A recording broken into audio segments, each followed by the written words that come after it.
बड़े सवालों के साथ। पहला सवाल, क्या भारत का न्यू नॉर्मल अब आतंकवाद पर जवाब नहीं बल्कि पहले प्रहार की नीति बन चुका है? सबसे बड़ा सवाल। दूसरा बड़ा सवाल जो आज की चर्चा में बना रहेगा वो ये है कि चीन से रिश्तों में सुधार सीमा पर सख्ती, क्या भारत दोनों मोर्चों पर एक साथ दबदबा दिखा रहा है? तीसरा और अहम सवाल जो आज की चर्चा में बना रहेगा, क्या भारत अब निवारण नहीं बल्कि निर्णय की रणनीति पर चल रहा है? और 3 सवालों के साथ चर्चा की शुरुआत करेंगे, मेहमानों की ओर करेंगे जो इस चर्चा में हमारे साथ जुड़ चुके हैं।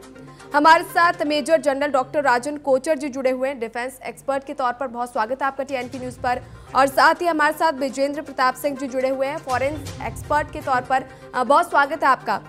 मेजर जनरल डॉक्टर राजन कोचर जी, सबसे पहले आपसे समझना चाहेंगे, जो सेना प्रमुख ने ये बयान दिया है, जो सीधी चेतावनी कहीं ना कहीं पाकिस्तान को दी गई है कि अब आतंकवाद बर्दाश्त नहीं किया जाएगा, कैसे देखते हैं इसे?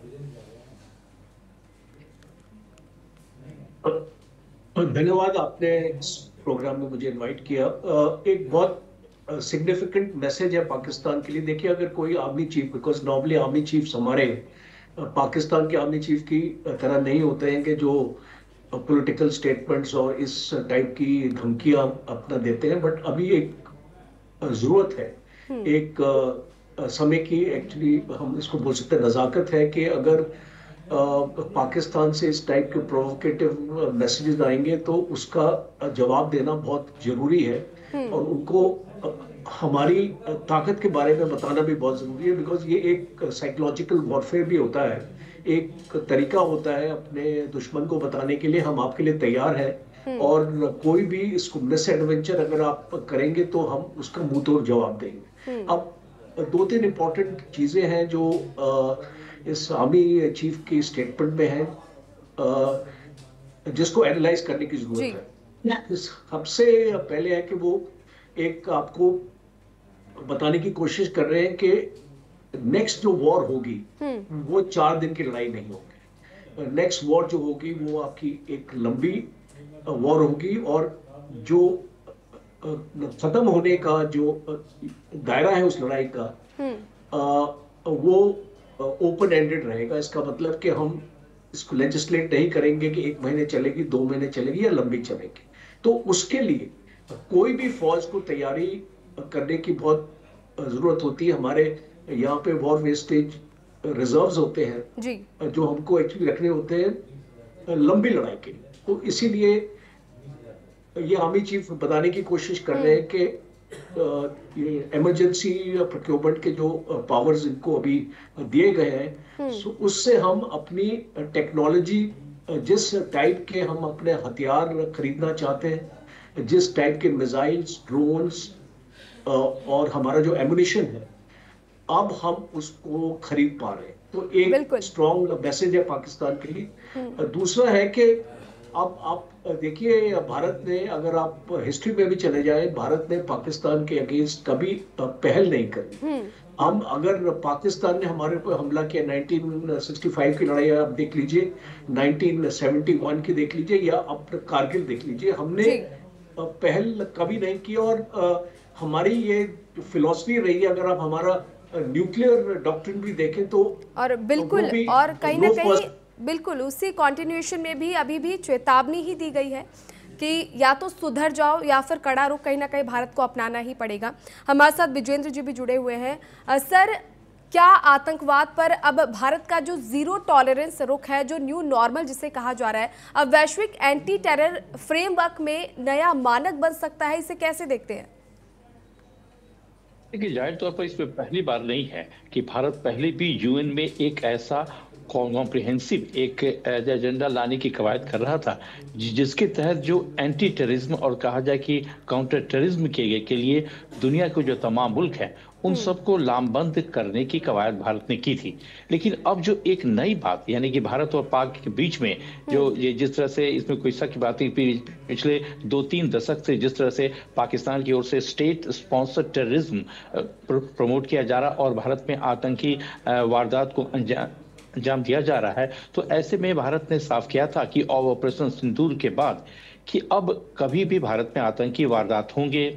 और उसके तार कहीं भी पाकिस्तान से जुड़े हुए पाए जाएंगे तो भारत इसको एक्ट ऑफ वॉर मानेगा और वॉर की तरह ट्रीट किया जाएगा। तो जाहिर तौर पर एक बार फिर से जिस तरह से फौज प्रमुख ने एक तरह से बात कही है, वो इस परिप्रेक्ष्य में इसको देख सकते हैं कि भारत में जिस तरह से हाल में लाल किले में जो ब्लास्ट हुआ है, उसके भी तार कहीं न कहीं थोड़े बहुत, ज्यादा तो नहीं कहेंगे, लेकिन शुरुआती दौर में इस तरह के संकेत मिल रहे हैं कि कहीं न कहीं इसके तार पाकिस्तान से भी जुड़े हुए हैं। लेकिन वैसे पाकिस्तान ने इस बार कुछ इस तरह की चालाकियां की है कि पाकिस्तान के ही जो हैंडलर्स हैं, लेकिन वो तुर्की में रहकर अपने कहा जाए कि वहां से ही यहाँ जो टेरर जो हुआ है, वो टेरर या बॉम्ब ब्लास्ट हुआ है, उसको वहीं से एक्टिवेट और गाइड कर रहे थे। तो एक पाकिस्तान ने अपनी रणनीति और स्ट्रैटेजी में थोड़ी सी बदलाव किया है। तो इसी पर परिप्रेक्ष्य में कह सकते हैं कि फौज प्रमुख जनरल द्विवेदी का ये बयान यह है कि भारत हर तरह से तैयार है,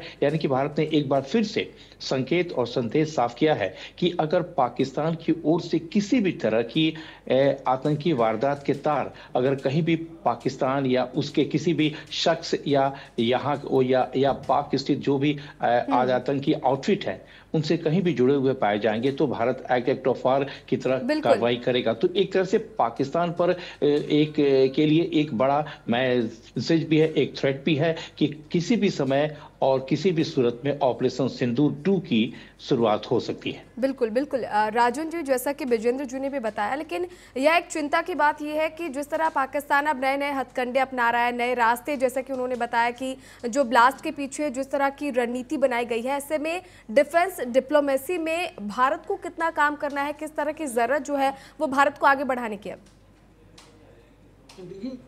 डिफेंस डिप्लोमेसी एक शब्द है जो हम बार बार इस्तेमाल करते हैं। इसका मतलब और इसकी इफेक्टिवनेस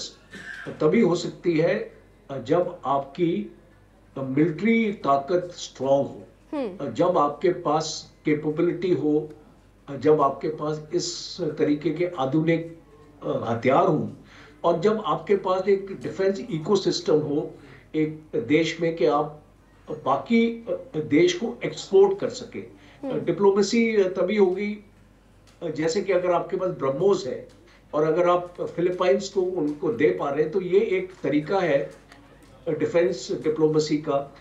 दूसरा तरीका होता है कि आप जॉइंट एक्सरसाइजेज करते हैं, दूसरे देशों के साथ टेक्नोलॉजी शेयर करते हैं, आपकी जो ट्रेनिंग प्रोग्राम्स होते हैं एक दूसरे के साथ, आप अपने एकेडमीज में, हम जो हमारे national defence academy, Indian military academy, defence services staff college, इस टाइप के इंस्टीट्यूशंस हैं जहां पे फॉरेन ऑफिसर्स आके ट्रेन करते हैं। तो इस तरीके से जो रिलेशंस है इन कंट्रीज के साथ हम बनाने की कोशिश करते हैं। फिर आपके डिफेंस अटैचीज होते हैं बाकी कंट्रीज में, तो वो भी ये अपने काउंटर पार्ट्स के साथ बात करके और जो इस तरीके का जो भी उस देश को मदद चाहिए डिफेंस के क्षेत्र में हम उसको मदद देते हैं। तो इस तरीके की डिफेंस डिप्लोमेसी आपकी प्रोग्रेस करती है और मुझे खुशी है कि इसके ऊपर बातचीत हो रही है आज के टाइम में, बिकॉज 5-10 साल पहले तो हम इसको सुनते भी नहीं थे ये वर्ड, पर ये अभी बहुत फ्रीक्वेंटली डिस्कस हो रहा है, थिंक टैंक्स में डिस्कस हो रहा है। हमारी फॉरेन पॉलिसी में minister of external affairs Jaishankar ji ने भी इसका जिक्र किया है। तो इसका मतलब है कि एक कंसर्टेड एफर्ट गवर्नमेंट अपना ले रही है कि डिफेंस डिप्लोमेसी को भी नॉर्मल डिप्लोमेसी के साथ जोड़ा जाए, बिकॉज कोई भी चीज आइसोलेशन में काम नहीं करेगी और आपको इसको इकट्ठा अपना लेके जाना पड़ेगा। और हमारे जितने भी एम्बेसीज हैं और हमारे हाई कमिश्नर्स हैं, हमारे एम्बेसडर्स हैं, वहां पे भी एक बहुत क्लोज इंटरेक्शन होता है डिफेंस अटैचीज के साथ और एक बहुत अच्छी पहल मैं इसको समझता हूं। बट मेरा लास्ट पॉइंट, इंपॉर्टेंट पॉइंट ये है कि हमको अपनी कैपेबिलिटी को और मजबूत करने की जरूरत है। हमारा जो एक्सपोर्ट पोटेंशियल है वो बढ़ता जा रहा है, मैं जानता हूं, बट अभी वो इस लेवल पे नहीं आया है कि हम एक अपने आप को एक पावर ऑफ रेकनिंग अपना बुला सके, तो उसके लिए हमको बहुत क्षेत्रों में काम करने की जरूरत है। Artificial intelligence technology, quantum computing, machine learning, जो इस टाइप की टेक्नोलॉजी हमको अपने डिफेंस के क्षेत्र में लाने की जरूरत है। और जैसे आपने इसको देखा, आर्मी चीफ ने भी जिक्र किया था कि आर्टिफिशियल इंटेलिजेंस एक ऐसी चीज है जो हमको फौज में असिमिलेट करने की जरूरत है, और वो आहिस्ता आहिस्ता कर रहे हैं। तो ये सारे क्षेत्र में इसको बहुत अच्छा काम हो रहा है, और अभी हमको और आगे और इस पर मेहनत करने की जरूरत है। बिल्कुल बिल्कुल, जैसे कि सेना प्रमुख ने भी कहा था कि अभी हमें और खुद को डेवलप करना है, और खुद को कहीं ना कहीं मजबूत तो हम हैं ही, लेकिन और मजबूती के साथ खुद को पेश करना है कि अगर किसी भी तरह की ऐसी सिचुएशन क्रिएट होती है तो भारत जो है उसका डटकर मुकाबला कर सके।